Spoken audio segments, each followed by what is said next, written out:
पिछले एपिसोड में हमने देखा कि आरव ने अपनी शक्तियों को समझना और उनका इस्तेमाल करना सीख लिया।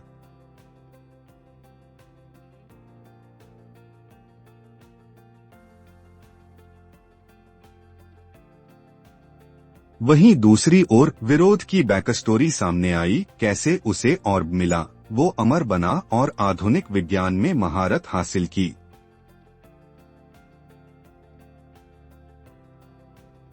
अब आगे। उस रात आरव किले की जगह पर गया और सबसे ऊपर पहुंचकर खुद से बात करने लगा। मेरा सुपरहीरो नाम क्या होगा? कुछ देर सोचने के बाद आरव ने अपनी आंखें बंद कर लीं।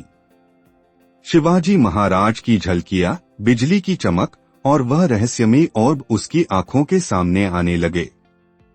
सब कुछ शिवाजी महाराज की विरासत से जुड़ा हुआ महसूस हुआ। आरव अपने सुपरहीरो के नाम के लिए एक विचार तैयार कर रहा है। उसका नाम है मराठा बोल्ट।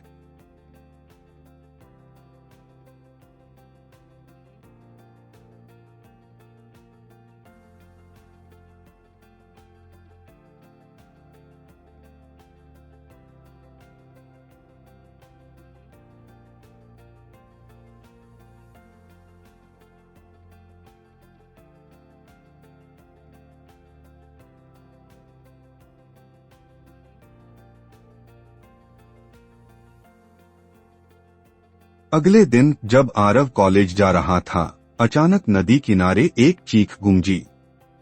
एक छोटा लड़का पानी में गिर गया था और तेज बहाव उसे बहा ले जा रहा था। बिना एक पल गवाए आरव बिजली की गति से दौड़ा। उसकी नीली पोशाक पर चमकती पीली बिजली की धाराएं सूरज की रोशनी में चमक उठीं। उसने पानी में छलांग लगाई और लड़के का हाथ मजबूती से पकड़ लिया। लड़का कांपते हुए बोला, आपका नाम क्या है?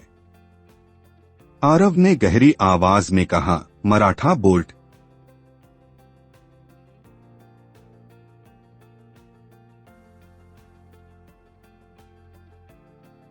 लड़का हंसते हुए बोला, ये नाम बहुत लंबा है, मैं आपको एम्बोल्ट कहूंगा।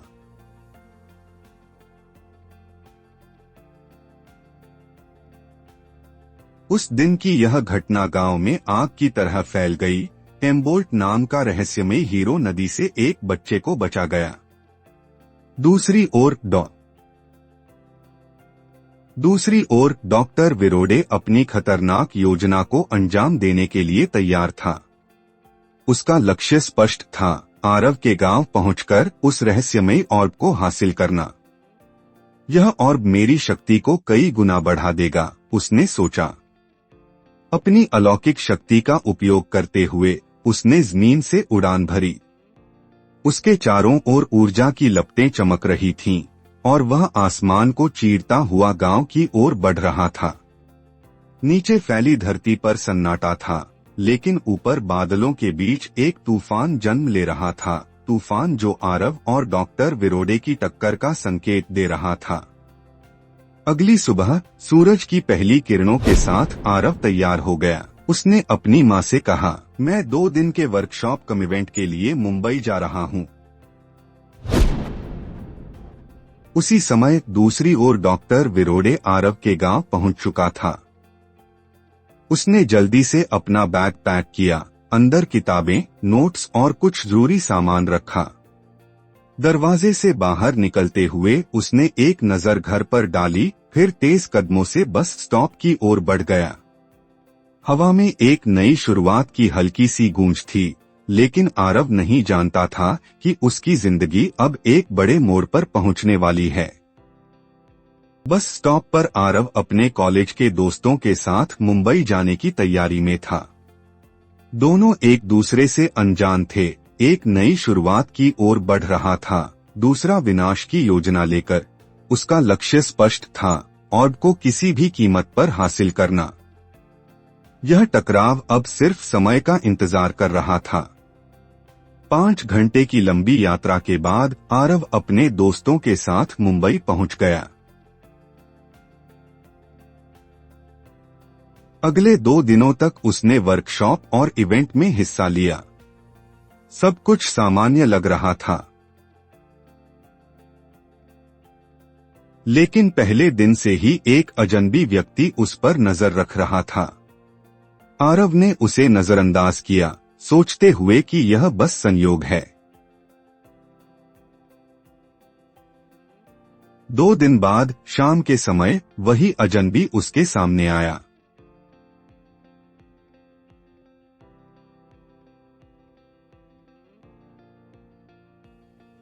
उसने चुपचाप एक कार्ड आरव के हाथ में थमा दिया और कहा, जब तुम्हें जिंदगी में मेरी सबसे ज्यादा जरूरत हो तब मुझे ढूंढना। आरव हैरान रह गया। उसने कार्ड को देखा, लेकिन जब नजर उठाई, वह व्यक्ति गायब हो चुका था। हवा में रहस्य की एक गहरी परत छा गई थी। मुंबई से दोस्तों के साथ 5 घंटे की बस यात्रा के बाद आरव अपने गांव पहुंचा। लेकिन जैसे ही उसने गांव में कदम रखा, उसकी सांसें थम गईं। चारों ओर तबाही का मंजर था। लोग जमीन पर घायल पड़े थे, घरों के दरवाजे टूटे हुए और हवा में डर का सन्नाटा।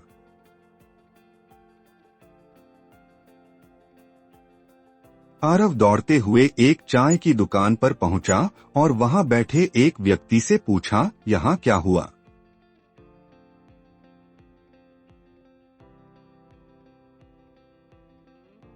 उस व्यक्ति ने कांपती आवाज में कहा, एक जादुई आदमी आया था। उसने पूरे गांव को तबाह कर दिया। वह किसी को ढूंढ रहा था। आरव के दिल की धड़कन तेज हो गई। उसके मन में सिर्फ एक सवाल था, तो वह किसे ढूंढ रहा है? आरव दौड़ते हुए अपने घर पहुंचा। दरवाजा खुला था और अंदर का नजारा देखकर उसकी आंखें फटी रह गईं। उसकी मां जमीन पर पड़ी थी, बेहोश और बिल्कुल निःशब्द। चारों ओर बिखरे सामान और टूटी हुई चीजें इस बात का सबूत थीं कि यहां भी तबाही आई थी।